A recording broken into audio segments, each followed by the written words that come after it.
বললেন ইয়া রাসূলুল্লাহ আল্লিমনি দুআআন আদউ বিহি ফি সালাতি, এমন দোয়া আপনি আমারে শিক্ষা দেন যেই দোয়াটা আমি নামাজে পড়তে পারি।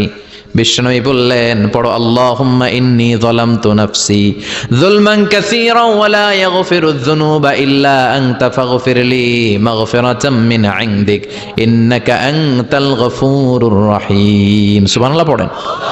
এটাও ইস্তেগফার। আমরা এটা বলে দোয়া মাসুরা, সালাম ফেরানোর আগে পড়ি না? যেখানেই ক্ষমা চাওয়ার কথা আছে ওইটারই কি বলে? ইস্তেগফার। আল্লাহুম্মা ইন্নী যালামতু নাফসি, আল্লাহ জুলুম করেছি, যুলমান কাসীরা, অনেক জুলুম। ওয়ালা ইয়াগফিরুয যুনুবা ইল্লা আনতা, তুমি ছাড়া এই গুনাহ ক্ষমা করার তো কেউ নাই। ফাগফিরলি মাগফিরাতাম মিন ইনদিক, তোমার দয়ায় আমারে ক্ষমা করে দাও। ইন্নাকা আনতাল গফুরুর রহিম, তুমি হলা ক্ষমাশীল। ঠিক কি না? এটাও ইস্তেগফার, এটাও পড়বেন। আর এই সব ইস্তেগফারের শ্রেষ্ঠ ইস্তেগফারের নাম সাইয়্যিদুল ইস্তেগফার। যত ইস্তেগফার হতে পারে এর মধ্যে সবচেয়ে শ্রেষ্ঠতম ইস্তেগফার নাম কি? সাইয়্যিদুল ইস্তেগফার। কথা কন। বুখারীর বর্ণনা, শাদ্দাদ ইবনে আউস রাদিয়াল্লাহু তাআলা আনহু বর্ণনা করেন, এই সাইয়্যিদুল ইস্তেগফার দিনের বেলা যে পড়বে ওই দিনে মারা গেলে সে জান্নাতি।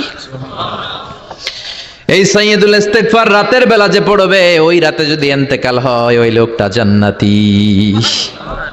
মুখস্থ আছে না? জি। কার কার মুখস্থ হাত তুলেন? মাশাআল্লাহ, তাবারাকাল্লাহ, মাশাআল্লাহ, মাশাআল্লাহ।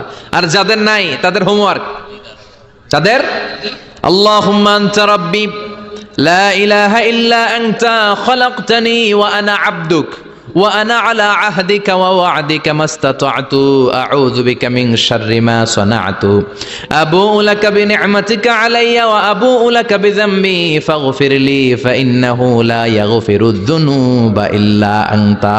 সুবহানাল্লাহ পড়েন। সুবহানাল্লাহ। আজকে রাতে পড়ছেন, মারা গেলে জান্নাতি। চিল্লায় পড়েন না আল্লাহু আকবার। এজন্য বিশ্বনবী বলেন আমার আগের গুনাহ মাফ, পরের গুনাহ মাফ, তারপরেও প্রতিদিন আমি 70 বার তওবা ইস্তেগফার পড়ি। আজকে থেকে পড়তে রাজি আছেন তো?